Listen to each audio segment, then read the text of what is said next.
आज हम लोग जिस कॉन्सेप्ट पर डिस्कस करने वाले हैं वो है हमारी धारा मापी की वोल्टेज सुग्राहिता। वोल्टेज सुग्राहिता का मतलब है वोल्टेज की क्षमता से। वह वोल्टेज की क्षमता आपको याद करिए कॉन्सेप्ट में पढ़ाई थी निलंबित कुंडली।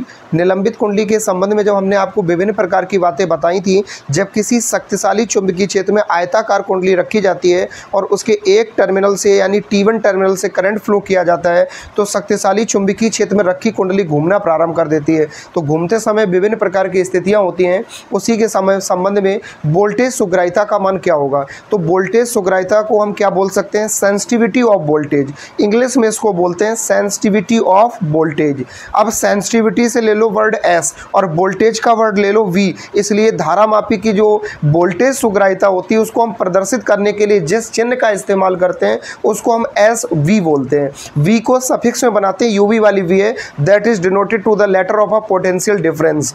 अब हम लोग कॉन्सेप्ट पर डिस्कस कर लेते हैं कि वास्तव में इसका मतलब क्या होता है। तो सरल भाषा में हम कह सकते हैं कि किसी भी पत्ती में होने वाली ऐंठन और विभवांतर के अनुपात को धारा मापी की वोल्टेज सुग्राहिता कहते हैं और इसको प्रदर्शित करने के लिए एस वी का इस्तेमाल करते हैं। एस हमारे पास कैपिटल होगी, that is denoted to the sensitivity and here the V the letter is denoted to for the voltage, it is called potential difference, जिसको हम विद्युत विभवांतर के नाम से भी जानते हैं। अब यहाँ पे हम लिख सकते हैं, माना कि पत्ती में ऐंठन कितनी है फाई और विभवांतर कितना है बी। तो आपने बेसिक सी जो कॉन्सेप्ट पढ़ी थी कि धारा मापी की जो वोल्टेज सुग्राहिता का मान है, परिभाषा की स्थिति लगा दो। परिभाषा चीख चीख के कह रही है कि वोल्टेज सुग्राहिता यानी एस वी का जो मान होगा वो पत्ती में होने वाली ऐंठन और विभवांतर के अनुपात के बराबर होगा। तो सीधा हम सूत्र लिख सकते हैं, एस वी यानी sensitivity of voltage equal to phi upon V. इस वी से आप पहले से रूबरू हो, इस V से आप पहले से परिचित हो। यहाँ V का मतलब विभवांतर है और अगर इसको हम धारा के पदों में लिखना चाहें तो कैसे लिख सकते हैं। याद करो 55 का वो दिन जब 5वां चैप्टर आप पढ़ा करते थे, उस समय आपको हमने धारा का नाम लिया था और धारा के बारे में आपको बताया था, तो ओम का नियम भी वहाँ बताया था। तो इज्जत से हम लिखेंगे ओम के नियमानुसार, वहाँ पे बउआ आपने ओम का नियम पढ़ा है, V अपॉन आई बराबर आर। आर क्या होता है, कांस्टेंट। यानी वहाँ से अगर हम V का मान निकालना चाहें तो V बराबर हम क्या लिख सकते हैं, V बराबर हम लिख सकते हैं आई आर। तो इस V की जगह पे देखो ना हम क्या रख सकते हैं, आई आर रखो इसमें। तो हम एस वी से बोलेंगे नहीं, फाई से बोलेंगे नहीं, इस कैपिटल V को छोड़ेंगे नहीं, ओम के नियम से इसको हम लिख सकते हैं आई आर। बताओ इतनी बात क्लियर हो गई। जब कुंडली निलंबित कुंडली शक्तिशाली चुंबकीय क्षेत्र में घूमती है उस समय हमने धारा के संबंध में एक आपको वैल्यू निकलाई थी और उस वैल्यू का मान आपको याद होगा, हमने आपको बताया था आई बराबर C phi upon N A B. याद आया। तो इस आई की जगह पे अगर हम कोई मान रखना चाहें तो क्या रख सकते हैं, C phi upon N A B मान रखो। फाइनली हम किसको टच करेंगे, इस वाले मान को।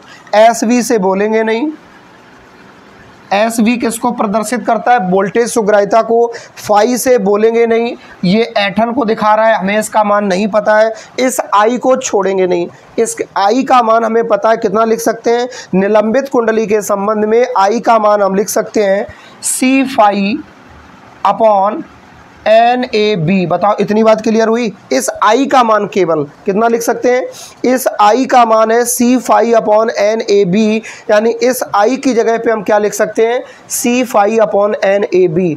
ऊपर आर तो पहले से लिखा है तो यहाँ पे आर को ऐसे ही लिख दो। अब यहाँ पे एन ए बी जो नीचे लिखा हुआ है ये कहाँ चला जाएगा, ऊपर। तो फाइनली हमारा हो गया sensitivity of voltage equal phi N A B upon C phi are.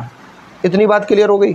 बताओ सब आंखों के सामने है, आपके फाई से फाई कट जाएगा तो एस वी बराबर आ गया N A B upon C R. बताओ इतनी कॉन्सेप्ट क्लियर हुई। यानी यहाँ पे बहुत सावधानी से कुछ बातें सुननी है। सेंसिटिविटी ऑफ वोल्टेज का मान NAB के अनुक्रमानुपाती है। N का मतलब है तार के फेरों की संख्या, A का मतलब कुंडली का क्षेत्रफल, B का मतलब चुंबकीय क्षेत्र, C का मतलब मरोड़ दृढ़ता और R का मतलब होने वाला है रेजिस्टेंस यानी प्रतिरोध से। उम्मीद करते हैं कॉन्सेप्ट क्लियर हो गई होगी। लेकिन इस चीज को आप बिल्कुल याद रखना, N का मान, A का मान, B का मान बढ़ेगा तो डेल्टा V का SV का मान भी बढ़ेगा। CR का मान अगर बढ़ेगा तो इसका मान घटेगा, क्योंकि इनके बीच में उल्टा आंकड़ा है। चैनल को सब्सक्राइब करना और वीडियो को लाइक करना ना भूलें। मिलते हैं नेक्स्ट वीडियो में।